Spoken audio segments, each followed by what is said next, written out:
Hello दोस्तों, आप सबका हमारे YouTube channel reasonable study platform पर स्वागत है।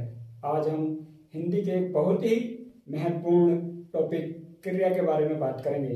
यूँ तो आपने क्रिया के बारे में बहुत कुछ सुन रखा है, पर बहुत सारी चीज़ें ऐसी हैं जो हमें अक्सर कंफ्यूज करती रहती हैं। आज हम उसी कंफ्यूजन के बारे में बात करेंगे। तो पहले हम ये जानते हैं कि क्रिया कहते किसे हैं।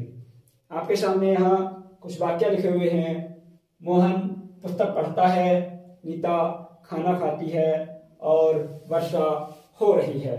यहाँ मोहन कोई काम कर रहा है और वह काम कर रहा है पढ़ने का, पुस्तक पढ़ने का काम कर रहा है। नीता खाना खाती है, तो नीता जो काम कर रही है वो खाना खाने का काम कर रही है। और वर्षा हो रही है, यहाँ भी काम हो रहा है वर्षा होने का। तो अब इन वाक्यों से हमें यह पता चलता है कि किसी भी काम का करना या होना, किसी भी काम का करना या होना जिन शब्दों से पता चलता है वे शब्द हमारे क्रिया कहलाते हैं। तो क्रिया की जो परिभाषा है वह यह होगी,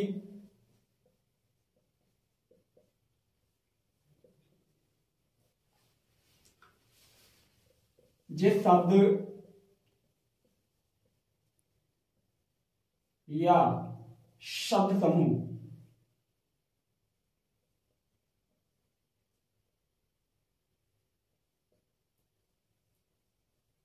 समूह से किसी कार्य का करना या होना समझा जाए उसे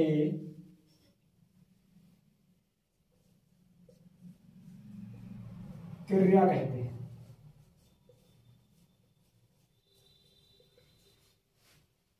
जैसे ऊपर के वाक्यों में पहले ही बताया जा चुका है कि मोहन जो कार्य कर रहा है पुस्तक पढ़ने का कार्य कर रहा है, नीता खाना खाने का कार्य कर रही है और वर्षा हो रही है, यहाँ वर्षा होने का काम हो रहा है। तो परिभाषा के आधार पर हम ये मानेंगे कि पुस्तक पढ़ने का काम हो रहा है, तो इसमें जो कार्य है पढ़ना, अर्थात क्रिया जो हुई हमारी उपरोक्त वाक्यों में क्रिया हुई पढ़ना। दूसरा खाना खाते ही है, नीता खाना खाती है, तो इसमें जो क्रिया होगी वो खाना। और तीसरा वर्षा हो रही है में जो होना है वर्षा होना वो क्रिया है। तो इसमें कार्य हो रहा है, इसमें भी कार्य, और इसमें पता चल रहा है कि इसमें वर्षा हो रही है, तो इसमें काम हो रहा है वर्षा होने का। अब क्रिया के अनेक भेद हैं, पर आज हम यहाँ पर जो सबसे महत्वपूर्ण है, जो परीक्षा में अक्सर पूछा जाता है और हमें बहुत ही ज्यादा कंफ्यूज करता है, तो आज हम यहाँ के दो ही भेद के बारे में बात करेंगे, एक सकर्मक और एक अकर्मक। तो हम यहाँ क्रिया के भेद,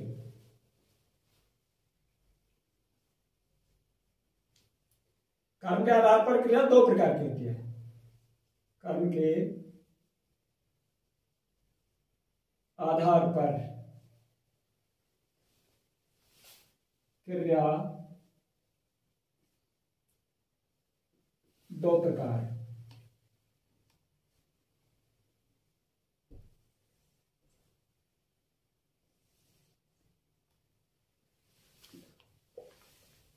पहला सकर्मक क्रिया और दूसरा अकर्मक क्रिया।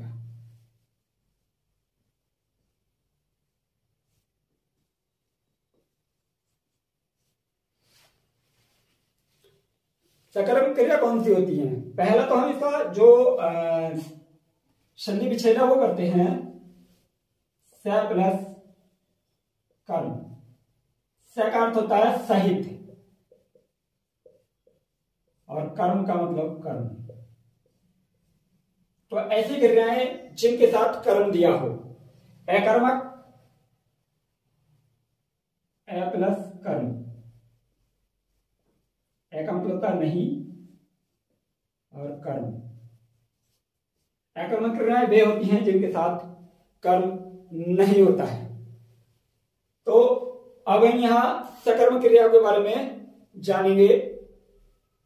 तो ऐसी क्रियाएं जिनका कर्म हो या कर्म होने की संभावना हो उन्हें हम सकर्मक क्रिया कहते हैं।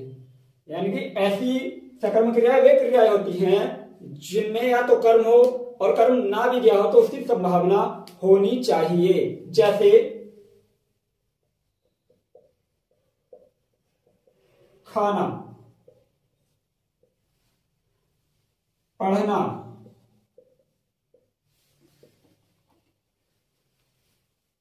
जोतना, लिखना, उड़ाना, ये इस प्रकार की क्रियाएं कि इनके साथ कर्म दिया होगा। अब इसको हम समझते हैं। मोहन खाना खाता है, राजू पढ़ता है, किसान जोतता है,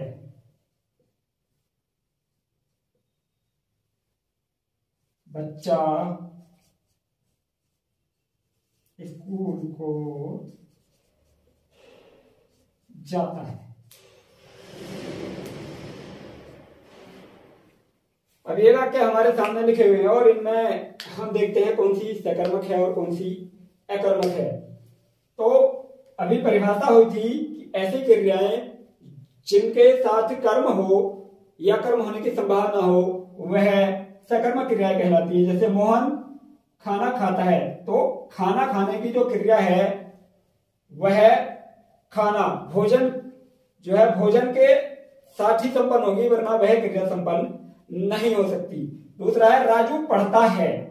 राजू पढ़ता है तो अब यहाँ कर्म नहीं दिया है, पर इसका मतलब ये नहीं है कि यह क्रिया अकर्मक है, क्योंकि पढ़ता है क्रिया बिना किसी कर्म के संपन्न नहीं हो सकती। कुछ ना कुछ तो पढ़ रहा होगा, वह कुछ ना कुछ जो है जो संभावना है कुछ ना कुछ की वही हमारा कर्म कहलाएगा। इसलिए पढ़ना भी क्रिया एक सकर्मक क्रिया है। किसान जोतता है, यहाँ भी क्या जोतता है ये हमें पता नहीं चल पा रहा है, पर संभावना है कि कुछ ना कुछ तो वह जोत रहा है, इसलिए ये क्रिया भी हमारी सकर्मक है। बच्चा स्कूल को जाता है। बच्चा जाता है, कहाँ जाता है? स्कूल को जाता है। अब ये वाक्य हमारा सकर्मक नहीं है। क्यों नहीं है इसके बारे में हम अभी बात करेंगे। अब इनकी जो पहचान है वो हम पहचान कैसे करेंगे, ये अलग अलग तरीके हैं। एक तरीका तो ये है कि अगर वाक्य में हम क्या और किसको लगा दें।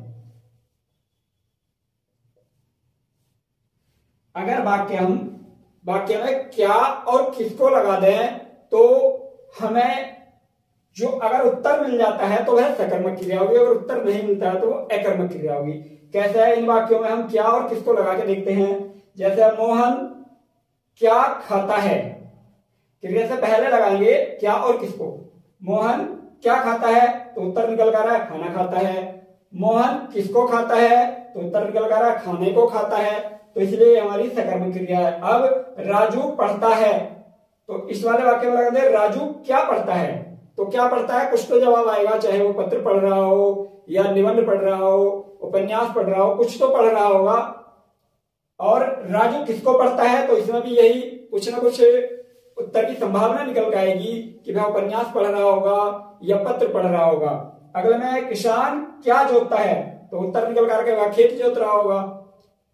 इससे अगला बच्चा स्कूल को जाता है। अब इस वाक्य में लगेगा बच्चा क्या जाता है, तो जब हम क्या का उत्तर लगाएंगे कि बच्चा क्या जाता है, या फिर हम यहाँ जाता है से पहले लगा दें क्या जाता है, तो उत्तर तो निकल गया ना बच्चा जाता है। पर किसको जाता है, विद्यालय को जाता है, पर ये ऐसा कर्म नहीं है। क्यों, क्योंकि यहाँ पर जो है हमारा क्या से उत्तर मिल रहा है बच्चा, और किसको से उत्तर मिल रहा है स्कूल को। अब यहाँ जब स्कूल को है तो यहाँ ये कर्म नहीं है, यहाँ पर ये हमारा कारक है, इसलिए ये जो जाता है क्रिया है वो अकर्मक क्रिया है, सकर्मक क्रिया नहीं है। अक्सर ये कंफ्यूज कर देते हैं कि स्कूल को लगा हुआ है, तो हम ये सोच लेते हैं कि ये अकर्मक क्रिया ना होकर सकर्मक होगी, पर ऐसा नहीं है। जो सकर्मक क्रियाएं होती हैं उनके साथ कर्म का होना आवश्यक होता है या कर्म की संभावना रहती है। अब हम अकर्मक के बारे में बात करते हैं। तो जैसा दिया हुआ है अकर्म, नहीं कर्म, इनके साथ कर्म होता नहीं है। तो जिन क्रियाओं के प्रयोग में कर्म की आवश्यकता नहीं होती है, जिन क्रियाओं के प्रयोग में कर्म की आवश्यकता नहीं होती है, अर्थात क्रिया का जो प्रभाव है वो कर्म पर नहीं पड़ता है बल्कि कर्ता पर पड़ता है। तो जैसे बच्चा रोता है,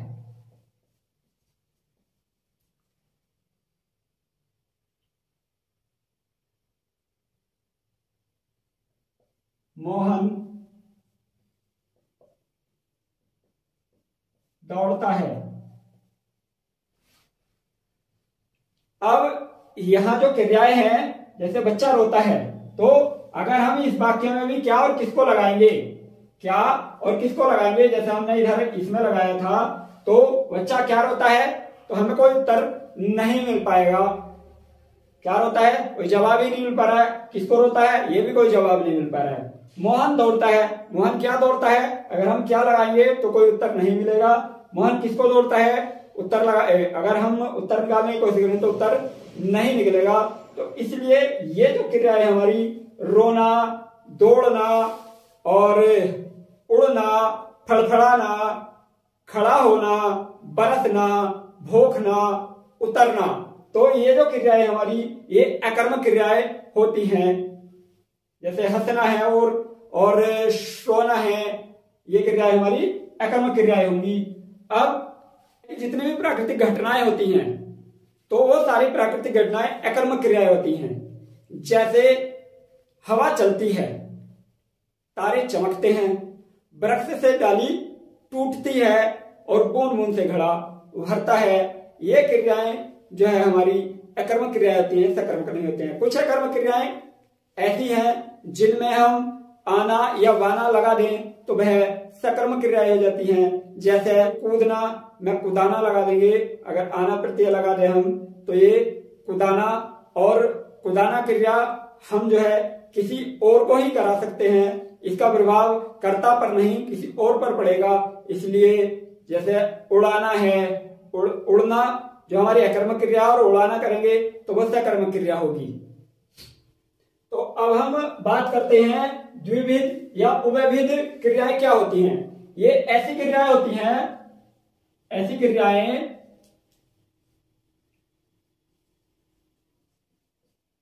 जो प्रयोग के आधार पर, प्रयोग के आधार पर सकर्मक और अकर्मक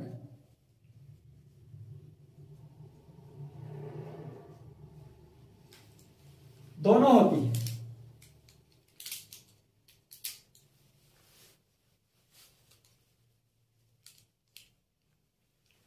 जैसे सिर खुजलाता है, जब कभी कभी किसी के सर में खाज लगती है तो वो भी कहता है मेरा सिर खुजलाता है। और दूसरा है मोहन अपना सिर खुजलाता है, तो मोहन खुजला रहा है अपना सिर, तो उसके लिए वह जो है यह तो सिर खुजलाता है, स्वयं खुजला रहा है, स्वयं क्रिया हो रही है, तो यह क्रिया कहलाएगी हमारी अकर्मक। मोहन अपना सिर खुजलाता, तो यहां खुजलाता जो है सकर्मक के रूप में प्रयोग हुआ है, क्योंकि वह अपना सिर खुजला रहा है। रस्सी ऐंठती है, कभी कभी रस्सी में खुद ऐंठन आ जाती है उसकी ऐंठ के कारण, तो वो ऐंठती रहती है, तो इसी जब रस्सी ऐंठती है होगा तो अकर्मक होगा, और किसान रस्सी ऐंठता है तो वह कहलाएगा जो है सकर्मक। इसी प्रकार है कुआं भरता है, कुआं अगर स्वयं के पानी से भर रहा है, क्योंकि कुएं में नीचे से पानी आता है, और वह अगर स्वयं के पानी से भर रहा है तो वहां जो है भरना क्रिया होगी अकर्मक। मोहन पानी भरता है, अगर घड़ा भर रहा है या किसी चीज में पानी भरा जा रहा है तो वहां जो भरना क्रिया होगी वो हमारी होगी सकर्मक। तो यही था कि सकर्मक और अकर्मक। अगर फिर भी आपको लगता है कि हमारी कोई भी चीज समझ में नहीं आई है तो आप मुझे कमेंट कर सकते हैं, और मैं आपसे प्रार्थना करूंगा कि आप ज्यादा से ज्यादा हमारे चैनल को लाइक और सब्सक्राइब करें। धन्यवाद।